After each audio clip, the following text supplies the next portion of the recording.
Welcome, everybody. Thank you for joining us for this PCR e-session. We have a great session arranged for you today. The title of the session is Evolut Case in Point, Experience Evolut Platform in Complex Cases. And the objective of the session is to discuss two cases where Evolut Rs are used, or pros are used. And to illustrate this session, I'm joined by Professor Corrado Tamburino, who you don't need any introduction. He's one of the giants in the field. And also two excellent experienced operators, Dr. Malkin from Leeds, UK, and Professor Nikos Werner from Trier in Germany. Hello. And just to remind our participants, this the cases are pre-recorded. So please watch the session, but importantly, please ask questions using the chat icon at the bottom of your screen, and you will be listened to. We will answer all your questions, because in the end of the session, we will go live for about 10 minutes, and we'll have plenty of time at that time to answer any questions you have. We are fortunate that we are joined by our two faculties. They're going to show two really complex, difficult cases, which I think will illustrate the benefit and the tips and tricks that you can use in your own unit on how to get good cases or good results. So I'm going to start off with Chris, who is going to present to us a bicuspid anatomy and how to deal with that. And then Professor Nikos Werner is then going to show a very difficult, heavily calcified LVOT. But to start off with, Chris, would you like to take us through your case, please? Hi, thank you for inviting me to contribute to this great session. I'm delighted to contribute here. These are my conflicts. I'll set the ball rolling with this case. This was a 78-year-old man hospitalized in my institution just under a year ago with advanced heart failure and pulmonary edema. He was not known to have severe aortic stenosis, but the diagnosis was made quickly. He had severe left ventricular impairment. He had permanent atrial fibrillation. There was a period of medical stabilization on diuretics, and he was left with a degree of renal impairment.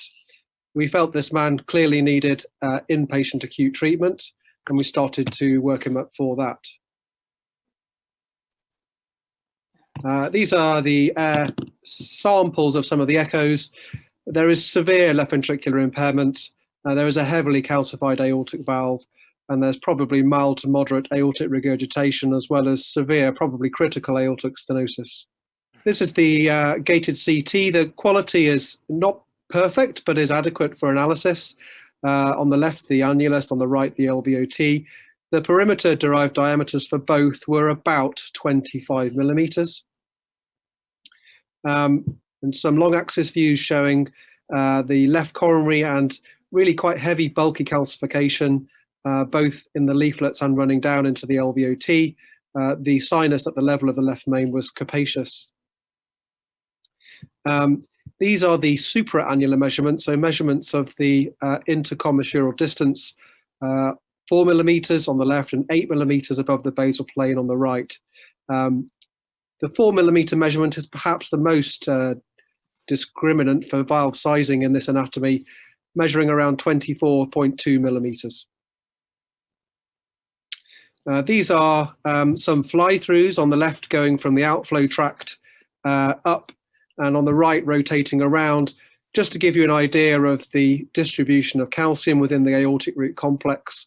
It's clearly a heavily calcified type 1 left to right bicuspid with heavy calcification running on the leaflets and down into the outflow tract in one column, as you can see there as we rotate around. So in summary, this is a 78-year-old man with symptomatic severe aortic stenosis who's been hospitalized, type 1 bicuspid with raphe calcium and heavy LVOT calcium. He did not have coronary disease, and he had uncomplicated vascular access, which I have not shown. In terms of his surgical risk, he's sort of the upper end of intermediate risk with a Euroscore 2 of 4.5%, STS score of 5.1%. I've summarized his aortic root complex measures low left. You can see that everything is around 24.5 to 25, and I've put the matrix up for the Evolut platform on the bottom right there. So I guess we can pause for some discussion on this slide or the next.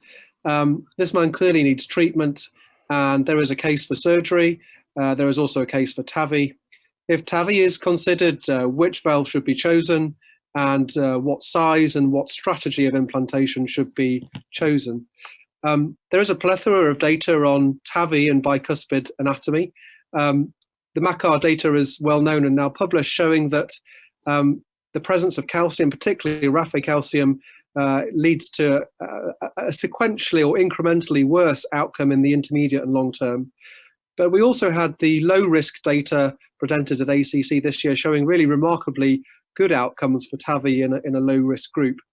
You could argue that this patient doesn't quite fit into those groups, but this is the real world, and we're obliged to make a choice here. I think, Chris, the case you've shown does show that in somebody who's 78 with severe LV impairment and chronic kidney disease, the data would support that it's probably equipoised to use surgery versus TAVI.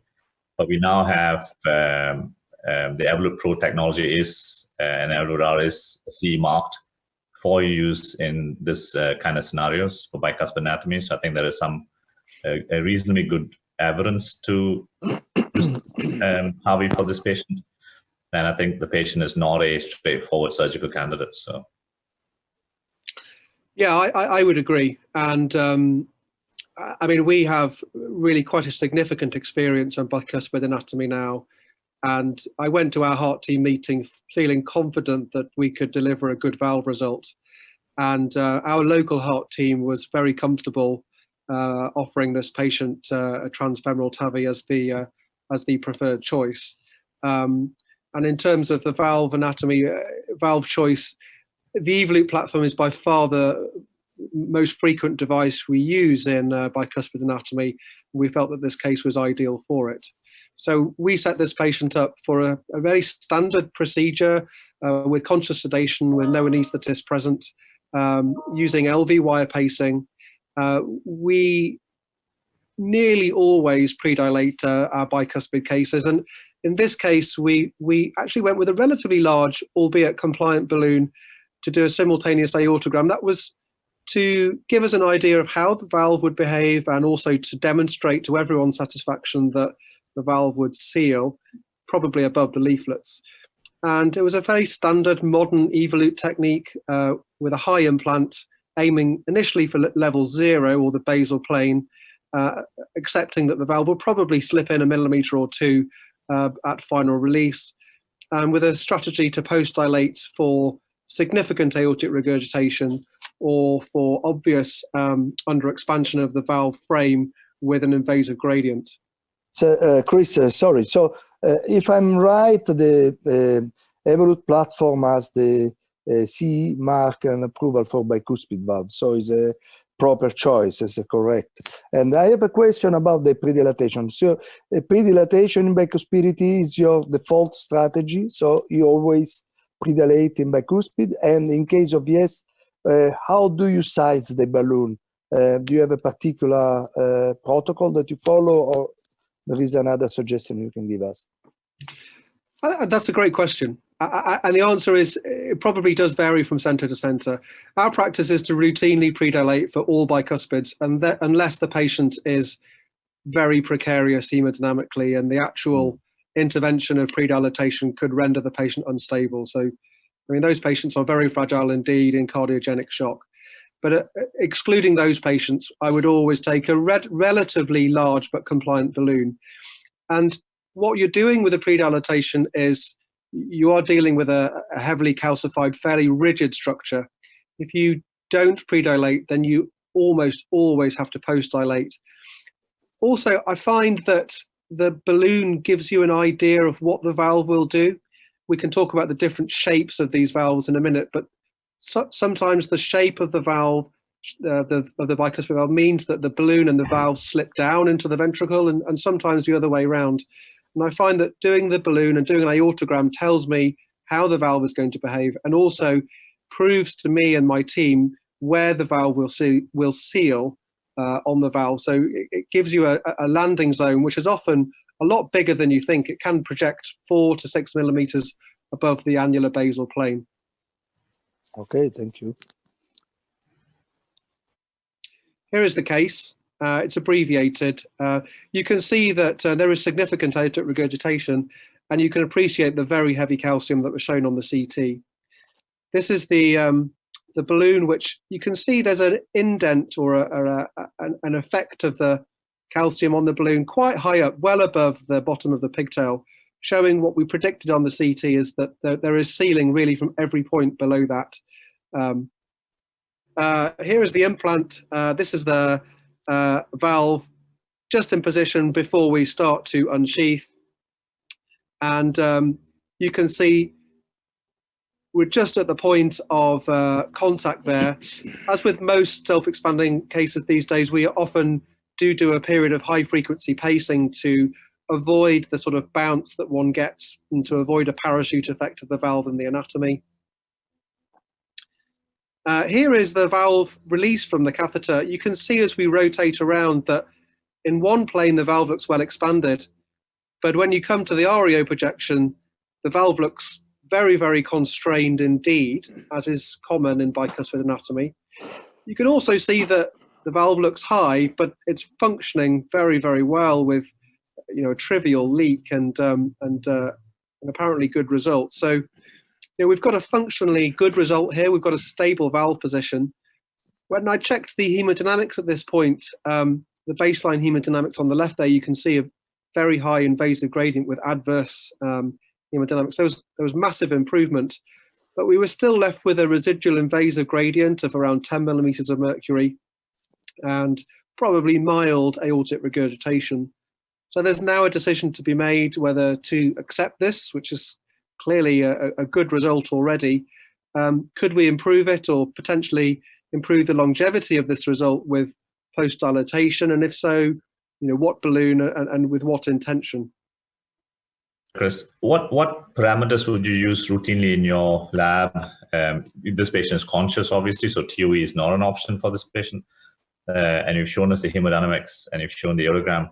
And I guess, you know, in most centers, the aortogram is now with 40 mils of contrast and 900 PSI is usually, you know, 10 or 12 millimeters of contrast with PSI 4 to 800. So it's not the traditional volume of contrast and pressure of pump you'd use to assess any leak. So aortogram perhaps may not give you the fuller image. So what process or pathways would you use in your decision-making process? Because post-dilatation does carry risk with all of this, right? So. Yeah, I agree. Ganesh, thanks. I mean, every maneuver within the aortic root complex has some risk. There are cases of, you know, displacing the valve with pacing failures. And there's not one single parameter that I rely on, but I have to say that an invasive gradient of 10 millimeters of mercury in a man with a poor ventricle is an unacceptably high invasive gradient. And for me, in this case, the single one parameter that meant that I felt that post-dilatation was required here was that. I felt that the valve was still very physically restrained and unexpanded at the bottom. And you have to assume that that has some detrimental effect to the valve function long term. You can see, even in this still fluoro on the left, which I'll play in a moment, that there is real crowding of the frame of the Evolut. And there was very little risk, I felt, to using a modestly sized balloon here and just expanding the frame. I genuinely did not feel there was any risk of embolizing the valve. And the only concern I had was that perhaps we would displace calcium in an unpredictable way. But in reality, I knew the sinuses were big and the coronaries were free. So choosing a relatively conservative balloon was an easy decision here. So just to summarize, you use hemodynamics, you use the frame shape itself in two different views to see if it's constrained or underexpanded, and then you use angiography as well. And I guess in centers that use TEE or TOE, you can use that. Of course, sometimes you can even use a transverse echo to make that decision of whether to post-dilate or not. Yes, and then I agree. Balloon size choice. Well, I mean, it's interesting. We actually went for a balloon that's slightly smaller than our pre-dilatation, but this time it's a non-compliant balloon. So we're expecting this balloon to actually generate some full expansion at its target zone. If you remember that we had measured the anatomy very carefully, we got no measurement that was less than 24.8 millimeters, and most of the measurements were quite considerably larger. In reality, we are using the balloon to dilate the supraannular, so the leaflets primarily, rather than the outflow tract. So in reality, most of the force, most of the energy of this balloon is directed at the leaflets, and in reality, there's very little risk to doing that. So I think post-dilatation in this anatomy, especially with a gradient or a very constrained flame, is almost a routine maneuver for us. And in case of need, can I intervene? In case of need, you can use more than one balloon. So if with a smaller balloon you are unhappy, you can change balloon and increase by 1 millimeter or more.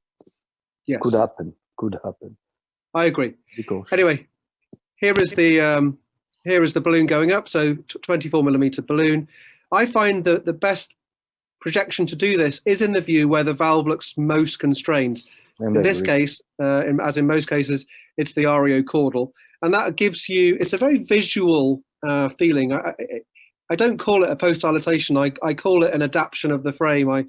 If I'm on the balloon, I'm looking at the screen, I'm seeing how the valve is behaving with the balloon. I don't try and achieve a certain pressure with the indiflator. You can see that there's significant expansion of the valve now. There is still only mild aortic regurgitation. Looks to be central, the aortic regurgitation. Perhaps the catheter, the pigtail is too close to the leaflets. So it's a catheter induced, seems possibly. to be. I mean, we did do an on-table transthoracic echo, and we did detect trivial to mild aortic regurgitation there. So it may have been catheter induced, but I think it's probably genuine. So just to show you the transition from hemodynamics, the post-dilatation made a significant difference. The invasive gradient was abrogated completely. There was a further improvement of the LV end diastolic pressure, and we left the patient with, I would argue, trivial to mild aortic regurgitation. You can see the pre-procedural echo on the left there. This was an echo performed on table when we had finished the procedure, when we'd closed the leg, so 30 to 40 minutes later. You can see that there is significant improvement in the LV function within minutes. The ECG was unchanged, and the patient went home 48 hours later. This is a nice magged up image which shows some of the anatomy that we predicted up front, which is the Evolut valve. It does cross the annulus, but in reality, it's not really engaging with the anatomy there. Most of its sealing is coming above the annulus and in the leaflets.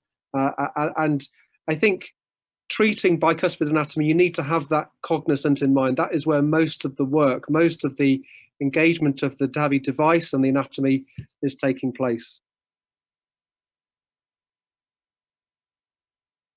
So I'll summarize. I treat a lot of bicuspid valves. I've become comfortable with it.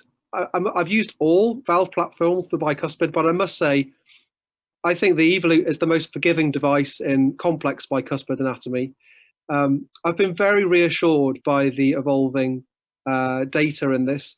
The Toulouse group have done a lot of work, and it was nice to see the low-risk data presented at ACC, and I look forward to seeing that in its published form moving forward. There are some simple messages.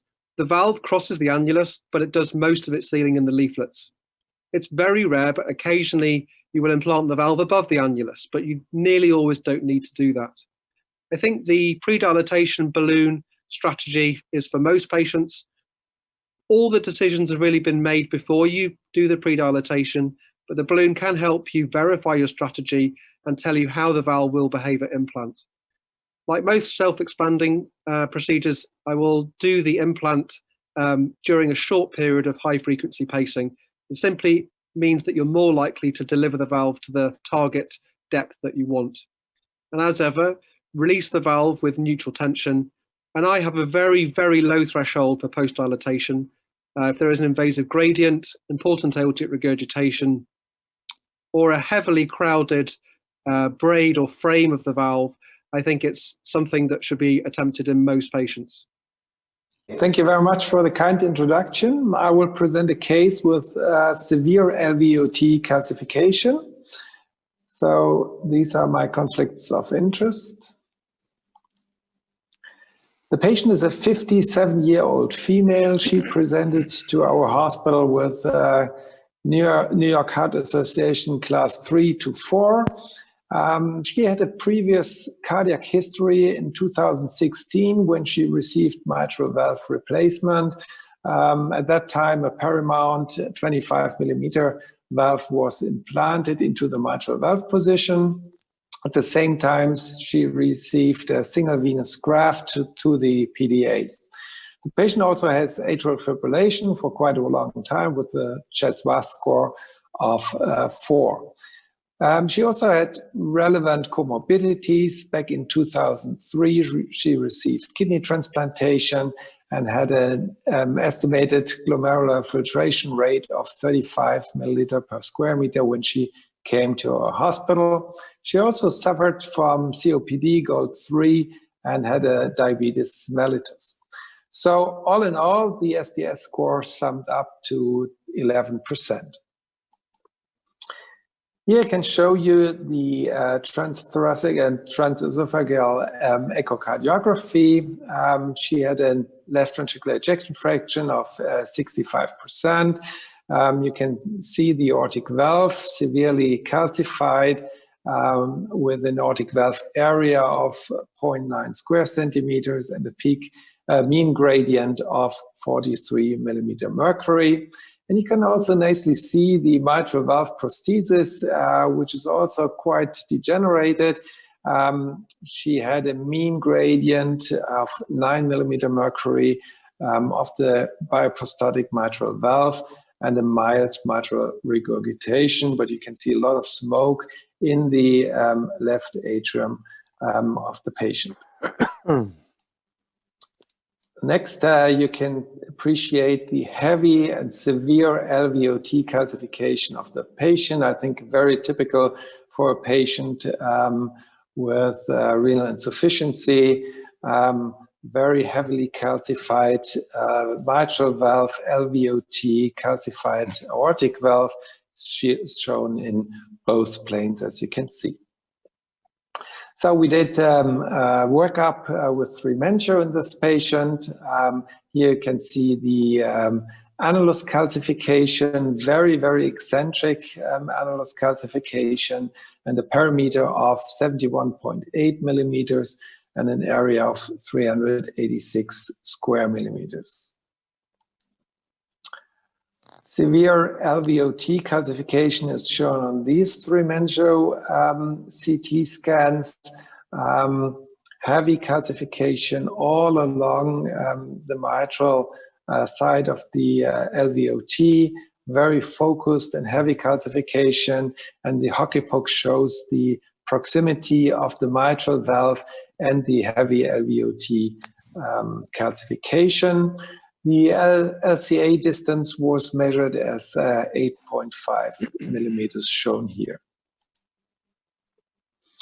Severe calcification in this patient also went along with severe calcification of the access side.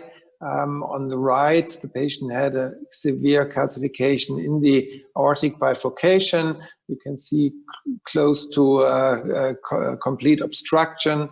On the left side, you can see the situation is a little bit better. Also heavy calcification, and on the left side there was also the kidney transplant. So complex access side, I would say. So our idea and our interventional strategy was to go for a transfemoral access under local anesthesia. We wanted to use the left iliofemoral access due to the heavy calcification on the right side, with the knowledge that the kidney transplant is on the left side. Conscious sedation is the standard procedure in our hospital. We wanted to use the Evolut Pro 26 millimeters using controlled pacing during implantation. And due to the heavy LVOT calcification, the plan was to avoid any pre or post dilatation of the valve. So Nikos, this is a challenging case, not just because of the LVOT calcification, but there are other issues that we could maybe talk about now, and just so that the participants can work out already what is your thought process before you put these patients on the table. At least on the echo, you could see there was a lot of spontaneous contrast in the left atrium. So my first thought is, okay, anticoagulation before, during, and after will be important to minimize risk of stroke. Having the bioprosthetic or having the prostatic mitral prosthesis where it is in relation to the landing zone of the aortic valve will be another area. And then, of course, you've premeditated not to doing pre-dilatation or post-dilatation. What are the challenges on dealing with that? And then, of course, if you have the need to post-dilate, how do you go through all this? Very briefly. Yes, thank you very much for the question. I think in terms of anticoagulation, what we used in this case was our standard procedure of anticoagulation. The patient was on apixaban before the procedure. What we normally do is that we, especially in patients with renal insufficiency, we stop oral anticoagulation for 2 days. During the procedure, we put her on heparin with an ACT of 250 and above. So in these cases, we always very carefully look at the ACT to keep it above 250. And post-procedural, we normally put the patient on low-dose heparin, and the next day, if there's no problems with the groin, we start oral anticoagulation again. I think this is our standard procedure in such patients, and I think when you look at the ACT during the procedure, the risk of stroke is quite low in this patient. Nico, and yes. what degree of post-procedural paravalvular leak would you accept in this case? Is a 57-year-old woman, so yeah, the age. Yeah. Excellent question. I think if you look at the amount of calcification and the distribution of calcification, you definitely have to accept some kind of paravalvular leakage, at least maybe mild to moderate. And I think coming back also to Ganesh question, I think placement of the valve in terms to the mitral valve is very important in this case. So the first step in our hand would be, after positioning of the valve, we look for paravalvular leakage, and if we see that the position is not really perfect, we would try to reposition the valve and try to obtain a really perfect position because of the heavy calcification and because of the proximity of the mitral valve. Thank you. So maybe we have summed up our expected difficulties and results in the slide. We would try to really find the perfect position towards the prosthetic mitral valve, but also to see whether we have minimal paravalvular leakage. So this is, I think, a very important point. Our plan was to post-dilate only in case of moderate or moderate to severe PVL. Here you can see again, and we can discuss that a little bit later, the minimal annulus diameter of 18.6 millimeter and the average of 22.3 millimeters. We would expect, as mentioned, a PVL at least mild to moderate. Definitely the patient has a higher chance of permanent pacemaker implantation, and therefore we definitely choose a right ventricular pacing. And of course, you have the risk of acute kidney injury in this patient, which already has some renal insufficiency. So let us go to the implant. That's the aortic root shot pre-implantation. You can nicely appreciate the heavy calcification, the bioprosthetic valve, and of course the plane of the aortic valve. Next, you can see the placement of the valve, very slow release in the beginning, so that we could get a perfect position towards the mitral valve, and also perfect position to the annulus plane. Here, this is the root shot when the valve was nearly completely opened, and you can see that the PVL was only minimal. There was no interaction with the mitral valve prosthesis, so that was the time point when we decided to release the valve. And again, the aortic root shot after the release of the valve, you can see that there is some paravalvular leakage. You can also see that in the echo. It's mild, maybe mild to moderate. And in this case, I really try to wait and be patient to let the valve work, to expand, and not to rush into a post-balloon dilatation.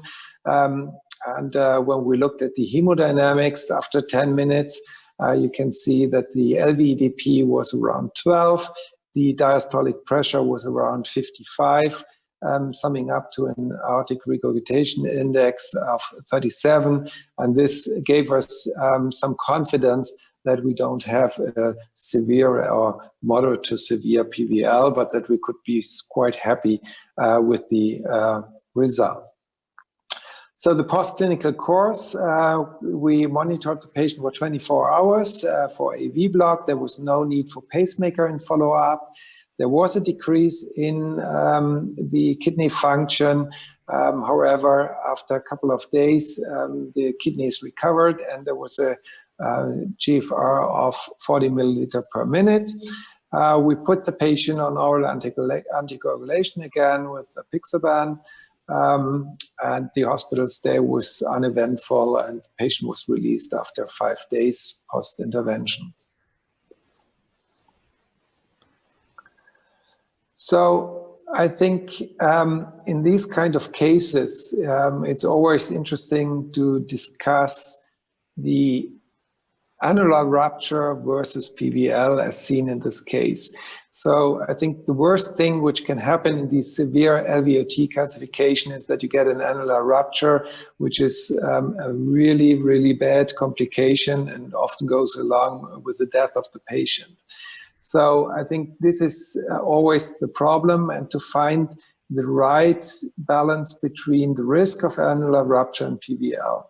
And what we know from the very nice studies which have been published on this topic is that especially LVOT calcification and prosthesis oversizing is a severe and important predictor for annular rupture. So I think the careful workup is very important. And then I think for most interventional cardiologists, it's important that you wait until the valve finds its final position in these heavily calcified annuli and LVOTs. So I think this is something which is really, really important and what you have to look after for. Okay, so the most important take-home messages are shown here.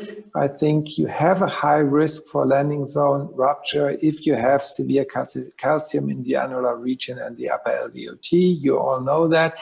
Therefore, you really need a careful workup of your patient to see where the LVOT calcification is located. And especially shallow sinuses of Valsalva are high risk for landing zone rupture. So this is something which I think everybody takes into account when looking at the CT scans and evaluate a patient for a TAVI procedure. In order to avoid landing zone rupture, I think it's important that the self-expanding prosthesis, at least in our hospital, are the preferred prosthesis because you can passively let the valve work and modulate and adapt to the LVOT. If you want to use balloon expandable prosthesis, I think it's extremely important that you control your expansion, because it's very easily that you can rupture the annulus or the LVOT. Avoid any oversizing above 20%. I think this is also something which is really good proven in the studies that oversizing is associated with a landing zone rupture. And if possible, avoid post-dilatation. Wait for the self-expanding prosthesis to find its final position. Thank you very much. Very, very interesting case, and I may add some comment on the self-expanding valve in this setting, because you have a supraannular position. So even though the lower part of the frame is not fully expanded, you don't run any risk to have patient prosthesis mismatch. And this is very important because so you can avoid a post-deal or aggressive post-deal. And also the self-expansion is less traumatic as compared with the balloon expandable valve. So I think that the choice is correct, and your choice was very wise in this case. Yeah, thank you. I completely agree. I think this is really important. And what you also see in these cases, when you look at the post-implantation gradient, that it's nearly zero in all of these cases, even if within the LVOT you don't get a perfect expansion. That's the advantage of the supraannular valve. Thank you. So we are live now. Ganesh. Hello, Corrado. Hello, how are you? Very well. So we have 8 minutes to discuss these two excellent cases. And I am not sure if Chris and Nikos have logged on to the session. Chris and Nikos, are you on? I don't think so. Okay, so let's discuss these cases between the two of us. Perhaps if we take the first case, Corrado. Bicuspid anatomy, clearly a challenging area, but we all are going to see increasing numbers of it. In your center, based on what Chris has done, he used a LV wire to pace. What is your thought about it? Do you do it? Sorry, do you use the LV? Yes. So Chris Malkin used the stiff wire in the left ventricle for pacing. The stiff wire. No, we use normally the Implant super stiff in almost all cases in our experience, and we feel very well. We are used to use this wire that is highly supported. But do you use a separate temporary wire, or do you pace through the stiff wire? So no, we use the pacemaker lead with the balloon tipped. Okay. That we would go after the procedure is ended up. And the bicuspidity is a strange animal, I would say, because there are many anatomical variants and many characteristics and many measurements to be done before in order to understand which is the proper size, because you can measure at the level of the annulus, at the level of the intercommissural, understand which is larger or not. And the choice of the valve is of paramount importance. And the pacing is very important as well, because it's important to put the valve in a higher position in this case. So Chris chose the valve size based on the annulus perimeter measurement. There are cases where we may need to undersize the valve. Yeah, depends on the intercommissural. Which is the larger, the smaller it should be used. Otherwise, you run the risk of a distortion, of under expansion. And it's something that we don't want. And with this valve that is in supraannular position, we have an advantage, because we don't care what happens below the leaflets. What is important is what happens at the level of the leaflets. I guess the other thing we can also use is the the biggest challenge by cuspid valve, I think, is the degree of calcification, right? And whether or not the calcium yields or not. Similar to coronary artery calcification, calcium is still our Achilles heel for interventional cardiologists. And I think when you have a lot of heavy calcification of the raphe, that can impact even the supraannular functional aspect of the valve to make the whole thing look, I guess the short term I'll use is ugly looking valve. And for those reasons, other people have undersized the valve. But some of the tips and tricks we can use is doing an angiogram during pre-dilatation to see whether the balloon seals the anatomy or not. Yeah, how the balloon behaves and the valve behaves. Right. If there is any waste or not, if there is any spare of calcium that could impede the valvular distension. But once you are there, you have to implant the valve. So you can predict the result, but you are there. So what you have to do is to optimize in the more possible the result, the final result. And the wise post-dilatation is something that was well done. So a post-dilatation with a non-compliant balloon, a little bit smaller than the predicted diameter, 24 instead of 25, and was a very wise solution in this case. So that's 4 minutes up for the first case. Let's move to the second case. It's again very challenging case. We increasingly see it, especially when you start dealing with elderly patient. But this lady is young. She was under 70. Quite unfortunate, I think, with the amount of calcification. Nikos showed a very nice example where he didn't pre-dilate, and he did not need to post-dilate as well. If you had to do a post-dilatation, what are the precautions? So the post-dilatation we did in some cases in this kind of patients should be performed very, very cautiously and with a smaller balloon. I do prefer to go with a stepwise escalation on diameters. So looking at the initial low volume balloon dilatation, seeing what happens and eventually increasing according to the final result.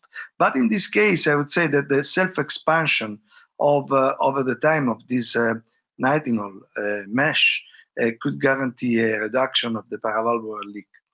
That I think is something of very important, because the leakage has an impact on survival. But in this case, putting, by example, a balloon expandable valve would have meant that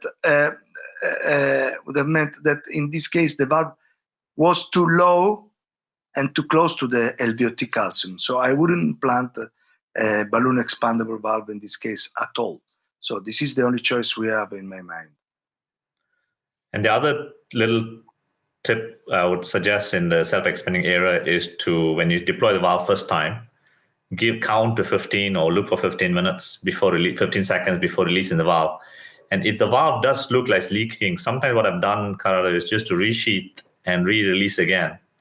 And because this technology does mold to the surrounding anatomy, sometimes by doing that, it does finds a better fit. And by just doing that, it forms a better seal. And I think the other important thing is correct. And the other important thing is not to go too deep, as you already mentioned, because that's where the bulk of the calcification is, and the distortion on the valve may just be too much to seal. And I guess we are with very complex cases. Both of these cases were very complex, especially the second one, for clinical reasons and for anatomical reasons as well. So in this case, I say again, the wise choice is the low risk, to reduce at the minimum the risk of an unsuccessful procedure, especially in the young woman. And I think also that the aortic regurgitation at the end was very low. The end-diastolic pressure was very low in the lady, so it was very well tolerated and possibly could disappear over the time. The other thing that Nikos didn't mention, which is equally important, when you have a metallic prosthetic valve, it's really, really important how you manage the LV wire. Because I have seen patients where the LV wire interferes with the mitral prosthesis and causes trouble. Now we have exactly 30 seconds to conclude these sessions. So maybe, Corrado, you can conclude the session and end the session. very interesting session. Thank you, Ganesh, for helping me and for co-working. This is a clear demonstration of Evolut platform in very, very complex cases.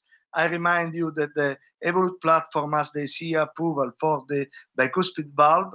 And then I remind you that when there is a calcium that is in LVOT, predictor of a rupture, self-expansion is better than balloon expansion. Super. With that, thank you very much, everybody, for watching, and have a good day. Thank you. Thank you. Bye-bye.